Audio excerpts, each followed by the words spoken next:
Okey, hai. Hari ni saya nak share.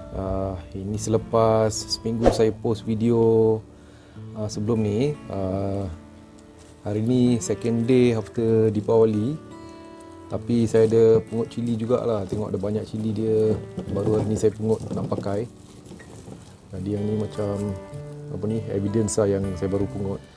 Sebenarnya saya nak share benda lain, tapi setakat dah pungut sikit macam ni kan, setiap minggu dia ada keluar sikit-sikit. Tapi hari ni saya main cabut aja lah. Apa yang saya nak tu semua cantik, berkilat-kilat. Macam ni lah, kualiti dia bagus. Jadi ini semayan saya dulu yang saya buat. Saya dah cover macam ni semua. Lepas tu saya tengok dalam ni dia dah mula bercambar dah macam ni. Ni kira bagus lah, tapi kena jaga betul-betul. Ni dah lebih daripada 5 hari, 6 hari macam tu. Baru saya ambil video sekarang. Jadi saya akan track perkembangan dia. Ada setengah tapak tu dia tak keluar lagi, saya pun tak tahu kenapa. Tapi setiap lubang tu saya letak 2 biji. Tapi yang keluar ni pun dekat 30 saja. Tengoklah, mungkin lama kelamaan yang tak keluar tu mungkin saya rasa kualiti dia tak bagus. Dia akan keluar juga, tapi mungkin kalau kita dah tengok dia membesar kan, kualiti dia mungkin tak bagus. Mana yang keluar serentak macam ni, maknanya kualiti dia bagus lah. Tapi kita tengoklah, kita pantau nanti macam mana. Jadi kita tutup macam ni, biar dia, sebab dalam dah lembab, dah ada air dekat takungan sikit-sikit kat sini. Jadi tak apa, kita biarkan dia macam ni. Saya akan letak klip, macam sediakan ini klip lah, bagi dia yang boleh masuk sikit-sikit sudahlah. Tapi jangan terbuka sangat, sebab dia belum lagi, apa orang kata, ready untuk direct sunlight ke apa. Ini saya letak pun kat kawasan panas pun, nanti saya akan pindah ke tempat yang redup macam tu kat kawasan sana. Jadi video sebelum ni saya ada share, saya ada basuh, apa orang kata, kokoput ni nak recycle balik. Sebab ni dah musim keempat, lepas tu saya cabut semua pokok cili. Saya nak readykan tapak ni untuk tanaman cili, anak pokok cili yang akan keluar nanti lambat laun kan. Jadi saya nak pindah sini. Jadi apa yang saya letak dalam ni, hari tu saya bagi tahu, saya basuh dengan Clorox. Lepas seminggu saya letak kalsium dengan magnesium dalam ni, bagi dia amino dia bagus sikit. Lepas tu saya letak ubat serangga, ubat semut, macam-macam saya letak. Lagi satu benda yang saya letak, yang saya cakap saya letak ubat gegat tu kan, yang ni, ubat gegat.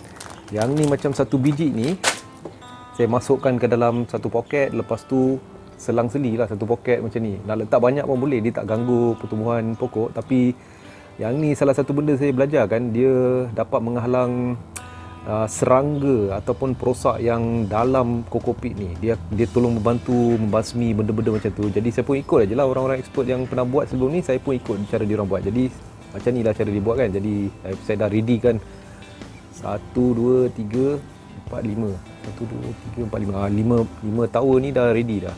Jadi anytime bila yang ni dah lepas lagi 20 hari nanti, bila dah besar, dah banyak cabang, katakan 6 daun, 7 daun macam tu, tinggi dia dekat 3-4 inci, lepas tu saya akan pindah dia dekat sini pula, semua tower ni. Setiap tower ni ada dekat 30 lubang. Jadi 3 kali 5, 150 pokok saya boleh tanam. Lepas tu saya kena set up fertigasi daripada sini, pasang balik lah, ikut macam ni je lah. Okey, jadi pasal ini tangki A, yang ni tangki B. Tangki B ni ada, apa orang kata, ada magnesium, lepas tu 12-12-36 mikro, lepas tu ada MGS dengan Rexolin lah. Jadi tadi saya dah bagi tahu ada Yarathera MGS, Yarathera 12-12-36 campur mikro dengan Rexolin ABC. Ini tangki B. Tangki A ni kalsium, Yarathera calcinate saya pakai lah. Sekarang kalau saya beli Yarathera calcinate, dia 1 kilo tu dia orang jual macam RM10, mahal sangat. Lepas tu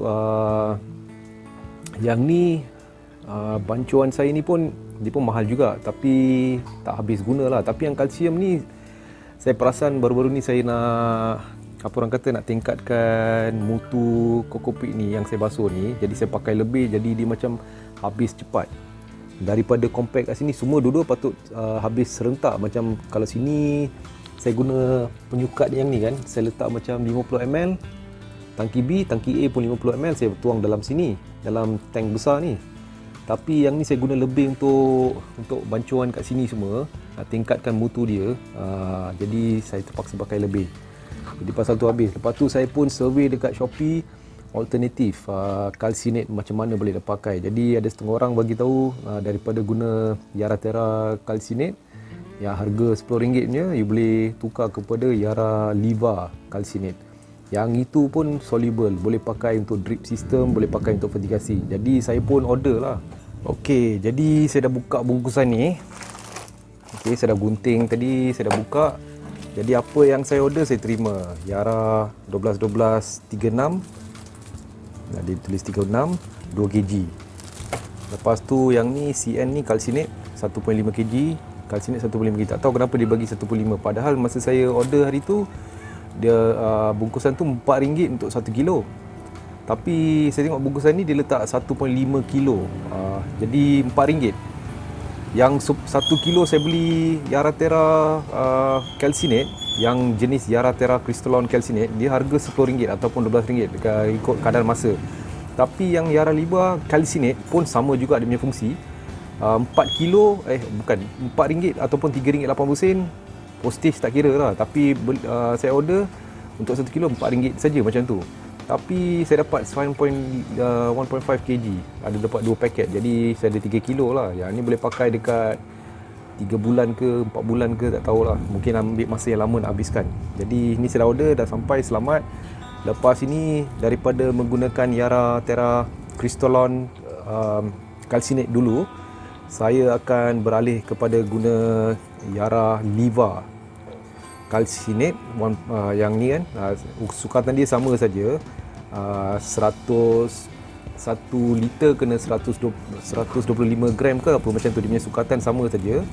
Saya akan bancur, saya akan simpan dalam tangki ni. Jadi setiap masa saya nak guna, saya dah tahu sukatan saya untuk tangki yang 20 liter ni.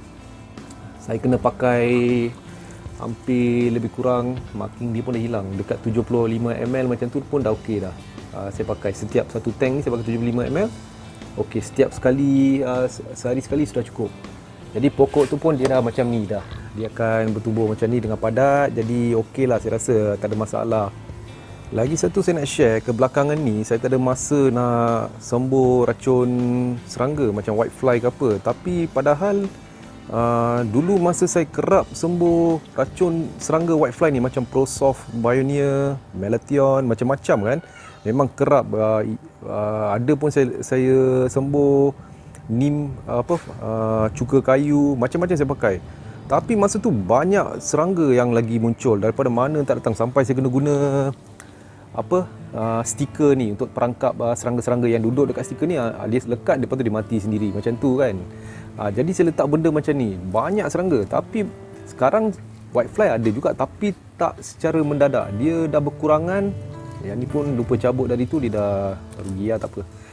Sekarang dia punya serangga kan, tengok belakang daun ni semua, dia tak secara mendadak dia ada serangga. Serangga tu dah berkurangan maksimum. Lepas tu yang cucumber mosaic pun dia macam hilang saja. Jadi saya pun heran, adakah kerana saya terlampau guna racun serangga, benda ni serangga-serangga ni dia muncul tak daripada mana, tertarik dengan racun serangga tu yang mungkin juga boleh jadi makanan untuk serangga lain. Katakan kan, dia fungsi dia macam ni, saya fikir ini salah satu penyakit lah. Ini tak boleh buat apa-apa, nanti kita kena keratkan yang ni, buang. Tak boleh buat apa-apa sebab dia kalau ada penyakit macam ni, cili tu akan tumbuh. Lepas tu dia akan macam bentuk U, macam S ke macam ni, dia akan lengkok macam ni. Itu tak bagus lah. Itulah salah satu efek kalau ada penyakit kat daun, buah dia akan terkena juga. Jadi kan nak share kan, tengok yang ni semua dia okey, masih tengah membesar, jadi saya tak nak ganggu, bagi dia besar lagi. Yang ni semua tengah on the way. Jadi apa saya fikir kan, sebab pokok cili ni ada 5-6 jenis serangga, thrips, whitefly, macam butterfly, macam-macam ada. Katakan kan, saya pernah perasan macam whitefly ni, bila kita sembuh racun untuk whitefly, katakan saya sembuh apa-apa jenis organik ke atau apa jenis lah kimia ke, whitefly ni akan mati. Tapi serangga lain takkan mati, dia lambat mati. sebelum serangga lain terlambat mati, dia ada makanan baru untuk dia orang, which is apa orang kata, yang whitefly yang dah mati dah. Jadi whitefly ni jadi bangkai untuk serangga yang masih tengah hidup. Jadi dia bila makan whitefly ni, dia kuatkan balik dia punya imun. Jadi itulah salah satu akibat. Kalau saya rasa sekarang saya dah tak guna racun sangat, mungkin sebulan sekali. Kali ni saya dah lebih 4 minggu tak sembuh racun, tapi daun dia semua cantik-cantik aja. Lagipun daun banyak keluar sekarang. Jadi dia tak banyak mengganggu lah. Tapi masa saya sembuh tu, bila serangga lain mati, serangga lain pula jadi makanan untuk serangga yang mati tu. Maknanya bangkai serangga yang mati tu, serangga lain akan makan. Lepas tu bertambah lagi serangga yang takkan mati dengan racun kimia ke racun organik, kita sembuh. Itu salah satu lagi saya kena research, saya kena eksperimen lah. Tak tahulah dia macam mana dia punya fungsi, kan masih belum belajar dengan cara penuh. Tapi setahu saya, ikut pengalaman, racun tu memang tetap kena sembuh. Sebab ikut pengalaman saya, whitefly dengan compare serangga-serangga lain ataupun penyakit lain, whitefly ni lagi damaging, lagi boleh membuat kesan yang buruk kepada tanaman cili compare tu serangga-serangga lain. Macam whitefly ni, selagi dia dah duduk bawah daun, dalam 2 hari dia boleh merebak seluruh pokok. Jadi dia berbeza cara serangga. Semua serangga tak mati serentak lah, nak cakap macam tu lah kan. Jadi ni semua dia masih tengah tumbuh lah, masih ada bunga-bunga. Tadi saya dah cabut banyak ni. Banyak ni saya dah cabut. Saya dah cabut macam banyak ni dah. So yang ni pun tengok, hari tu saya cakap kan dia panjang dia macam mana. Dia kualiti dia pun memang best lah. Okay, so itu saja saya nak share hari ni. Okay, thank you, bye.